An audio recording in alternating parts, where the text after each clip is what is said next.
Hi everyone, today I'm going to be reading a book called The Magic Eggs for Kids Animals. Whatever. The Magic Eggs. Do you know the colors of these eggs? What will these eggs hatch? This is a pink egg. What will hatch? Open, oink oink, a pig. Ooh, navy blue egg. Open, open, open, meow meow, a navy blue cat.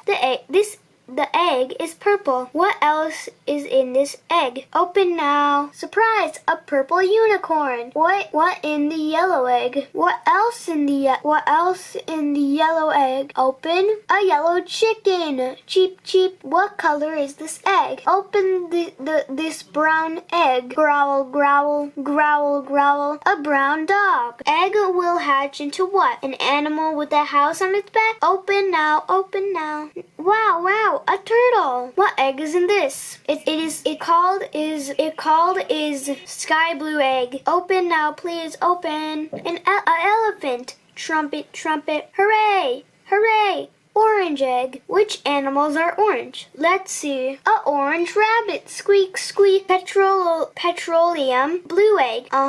Weird animal egg. Open, open. Wow, wow. A whale. Bizarre animal egg. What will it hatch? Open, open. My God, a dinosaur. Oh, this black egg. What else is in the black egg? Open. Oh God, a panda. The end. This book was even faster, it feels like. Okay, I hope you enjoyed this video, and I hope to see you in my next video. Thank you for watching. If you like this video, please subscribe to our channel, comment your opinion, and give a thumbs up. I'll see you in our next video. Bye!